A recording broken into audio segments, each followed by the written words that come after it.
Muchas gracias por continuar con nosotros y también muchísimas gracias por sus comentarios en Facebook o en Twitter.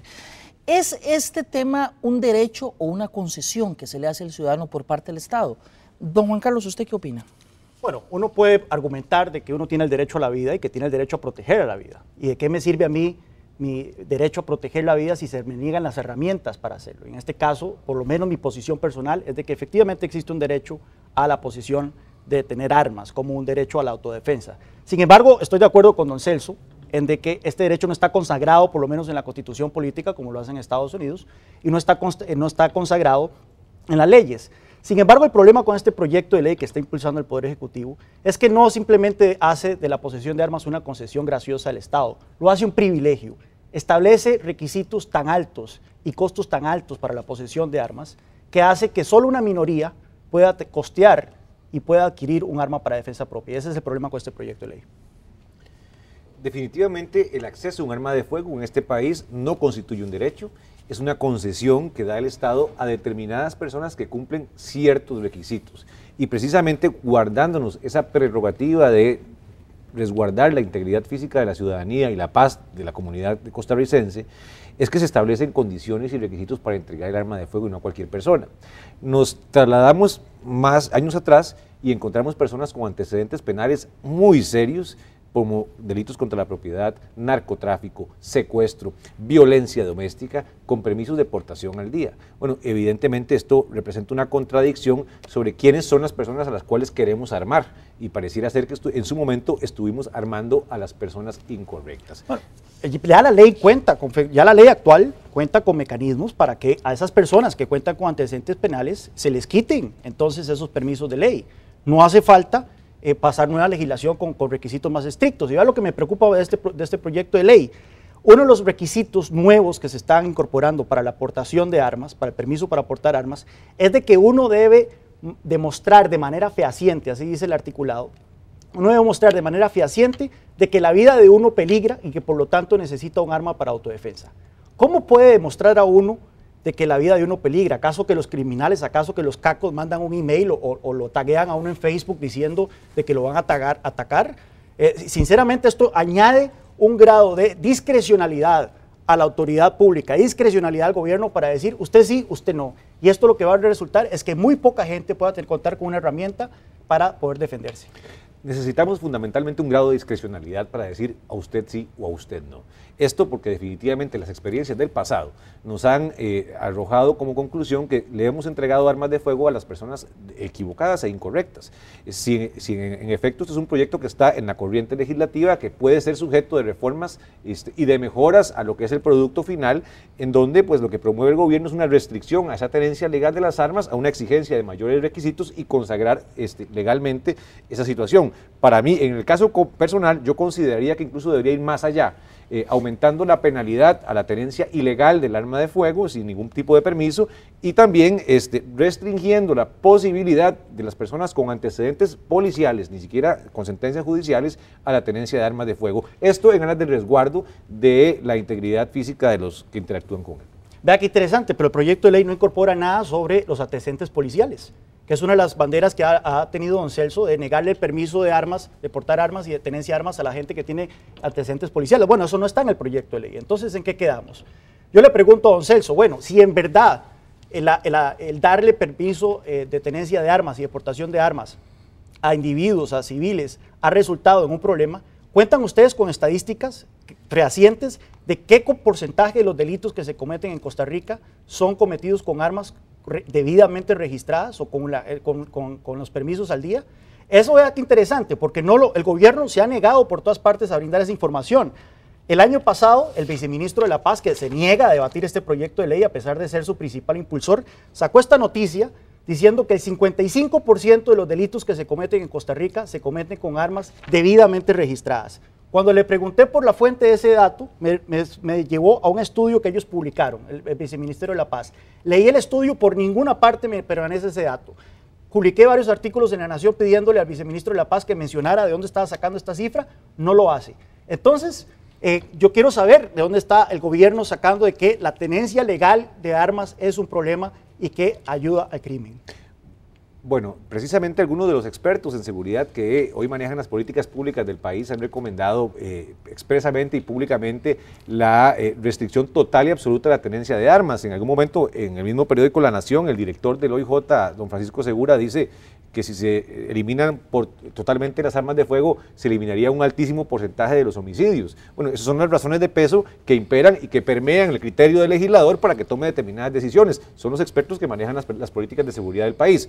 Ahora, basado precisamente en esa inquietud de don Juan Carlos, nos dimos a la tarea en el Arsenal Nacional de hacer una estadística de un control cruzado con armas explosivos de las armas decomisadas utilizadas para hechos delictivos y las que estamos destruyendo, y de acuerdo a don Bill Solís, el abogado de nuestro Arsenal Nacional, nos habla de una cifra que oscila entre el 40 y el 45% de armas registradas. Lo que no se cuenta es precisamente con el dato es que si esas armas que estaban registradas fueron utilizadas por sus tenedores originales para cometer el hecho delictivo. Hay que profundizar más en el tema definitivamente y promover la discusión. Vea qué interesante, ya empiezan a cambiar los números, ya no es 55% como dijo el gobierno inicialmente, ahora es 40 o 45%. Ahora ya no son armas que se fueron cometidas en delito, sino que son armas que pudieron haberse cometidos con delito. Bueno, yo aquí tengo un informe de la Dirección General de Armamento que ni siquiera dice que es 40%, dice que es un 27% de las armas que están en custodia de la Dirección General de Armamento que están debidamente inscritas. Ahora bien, un arma, como usted bien sabe, don Celso, puede estar en custodia sin nunca haber participado en un delito. De hecho, de las 38,000 armas que han sido decomisadas o que están en custodia en los últimos 12 años, un 10% han sido devueltas a sus dueños porque fueron ilegalmente decomisadas. Así que nuevamente, parece que las cifras del gobierno varían dependiendo del día y dependiendo del vocero. Definitivamente, la estadística se la estoy remitiendo porque precisamente el día de hoy, luego de una amplia conversación con los abogados del Arsenal Nacional, ellos son los que llegan a la conclusión de esa cifra exacta, de un 45-40% de las armas inscritas que han participado en un delito, no. Ahora que estamos en ese proceso de depuración y de destrucción de armas de fuego, es que se logran establecer esos controles cruzados que se pretenden incorporar para servir de base, de caldo de cultivo para la generación de esta nueva normativa que hoy está permeando la Asamblea Legislativa en el proyecto que ustedes ya conocen, donde se pretende restringir la aportación de armas porque precisamente el criterio de algunos de los expertos de seguridad de este país ha radicado, ha coincidido en que la eliminación de las armas de fuego en su totalidad en el país constituirían una gran merma en la tasa de homicidios. Un criterio que no está basado ni está sustentado en ningún estudio, no está sustentado en ninguna estadística. El director general del OIJ salió diciendo que si se eliminaban las armas el 90% del crimen desaparecía, pero bueno, ¿yo de dónde saco ese número? ¿Por qué 90 y no 85? O sea, nuevamente, esto está basado en prejuicios, en suposiciones, y el gobierno ha caído en la desinformación y en la manipulación de estadísticas para avanzar esta agenda prohibicionista, porque el objetivo último de este proyecto de ley es prohibir la tenencia de armas en Costa Rica. Sí. Vea lo que dijo el ministro de Seguridad hace tan solo unas semanas en la Asamblea Legislativa. Dijo, el escenario filosófico jurídico de este proyecto de ley es que permite incluso establecer un decreto de suspensión de la tenencia de armas en Costa Rica. Esto lo dijo en una audiencia en la Asamblea Legislativa el 7 de marzo. Así que claramente el gobierno lo que pretende es desarmar a la población costarricense para dejarlos indefensos ante el crimen. Don Celso, don Juan Carlos, un tema dentro del proyecto ya propiamente es pasar de tener la posibilidad de matricular hasta 3 armas, como se permite ahora, a solo una.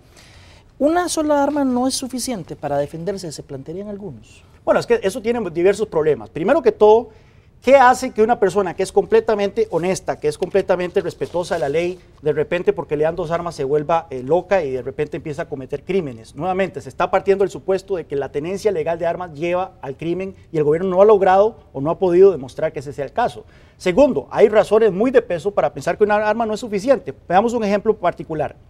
Aquí en Costa Rica, cada año en promedio, 15 asaltantes mueren en actos de defensa propia. Bueno, cuando una persona utiliza un arma en defensa propia y asesina a un delincuente, esa arma queda confiscada mientras se realizan las investigaciones judiciales y las investigaciones del caso, hasta por 6 meses. Bueno, durante esos 6 meses esta persona no tendría otra arma para poder defenderse en caso de que los socios de ese criminal o los familiares de ese criminal quieran ir a ejercer venganza contra esta persona. Entonces, hay diferentes casos en que, por supuesto, que un arma no es suficiente.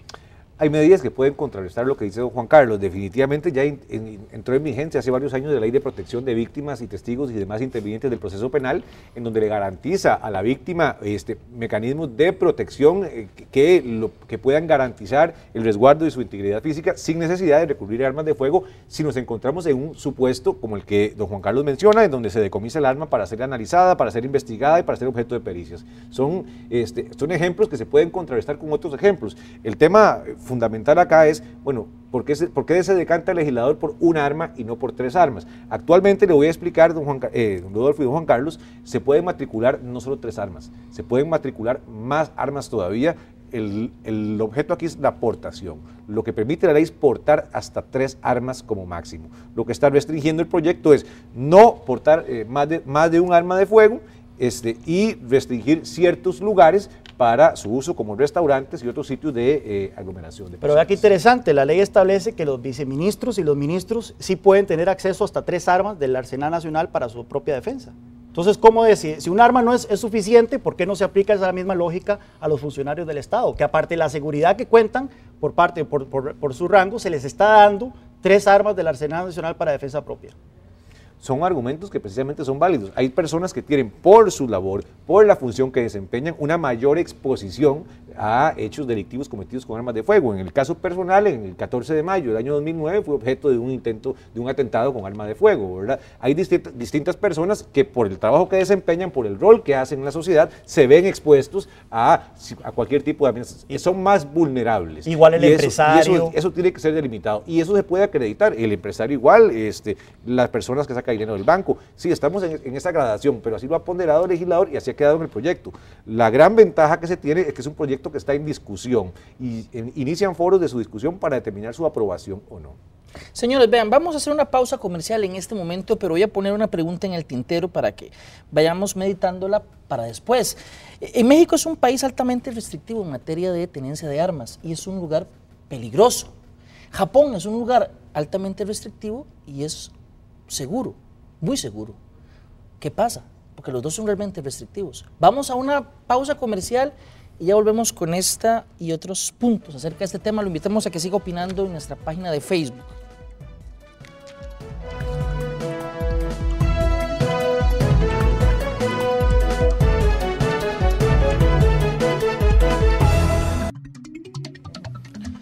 Continuamos en 7 días. Como les decía, hay países con una política restrictiva en tema de armas y son muy inseguros, y hay unos como por ejemplo Japón que son muy restrictivos también y son muy seguros.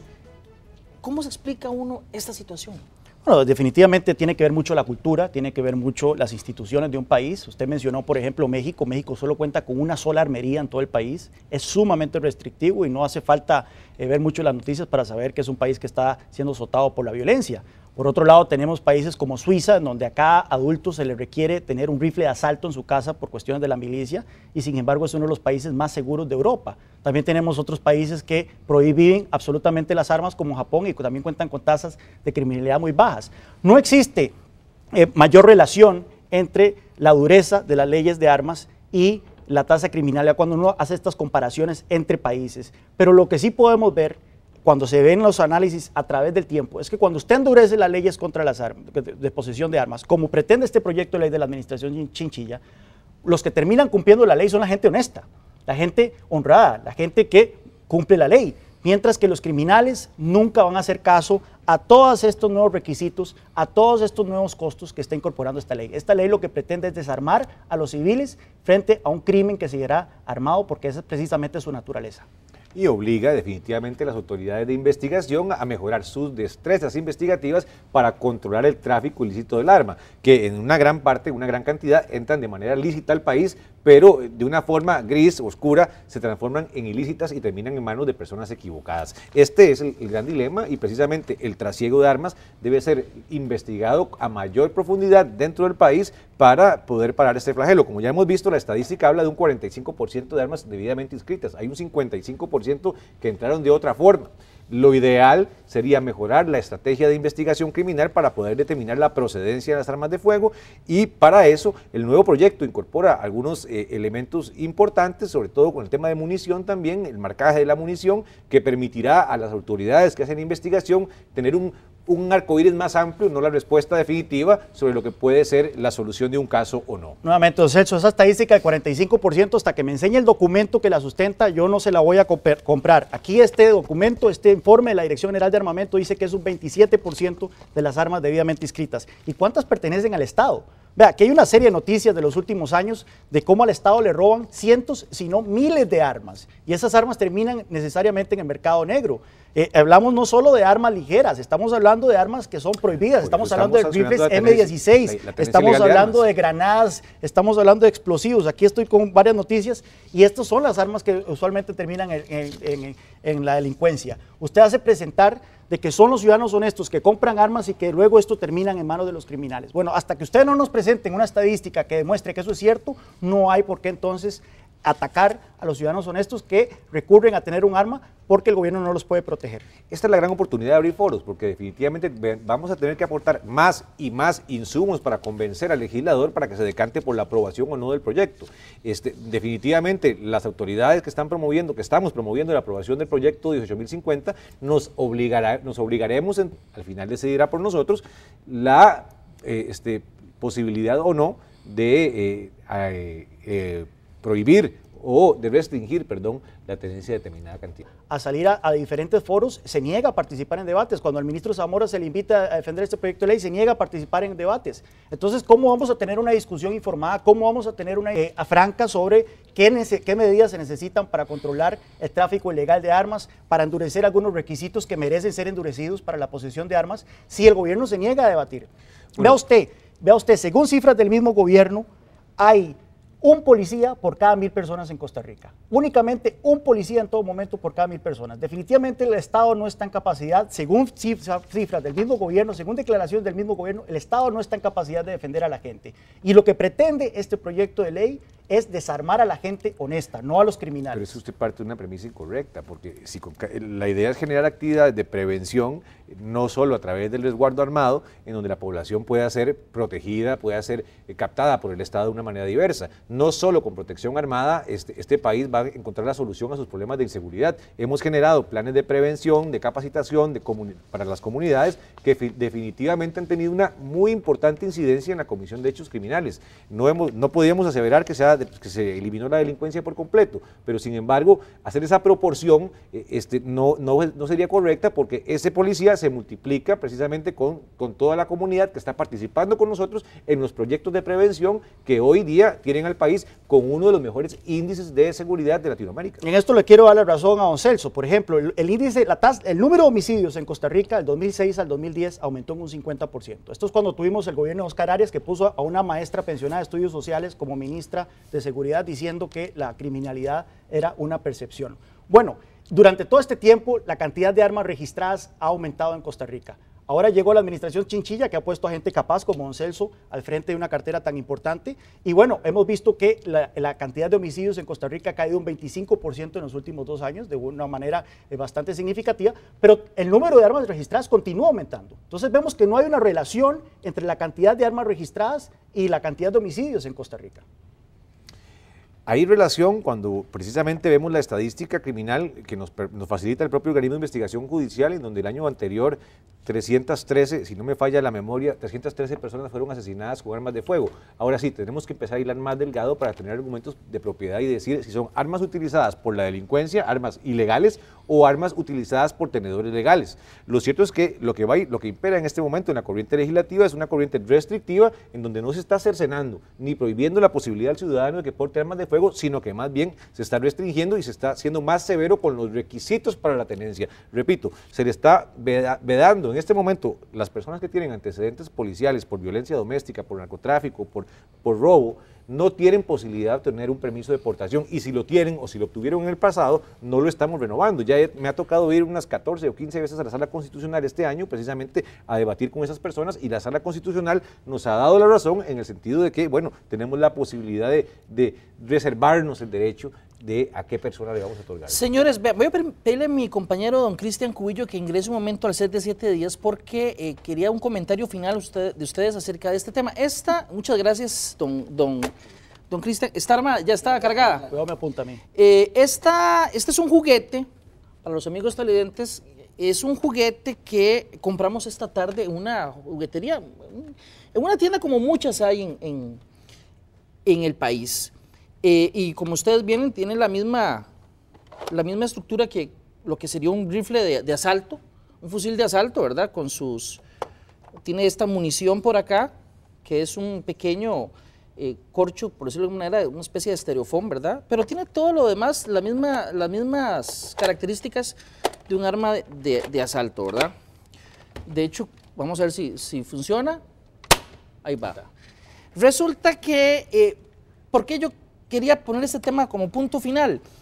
¿Hasta qué punto nosotros estamos siendo culpables de muchas de las situaciones que se dan porque le decimos a nuestros hijos que un arma es un juguete y que estar armado es parte de un juego? Y tal vez muchos crecen pensando que sí, que efectivamente, independientemente si se está a favor o no del proyecto, creo que es parte, quisiera escuchar el comentario de ustedes, que podría uno pensar en trabajar con los niños desde ahora, considerando este tipo de elementos como nocivos en un debate o en un tema como este.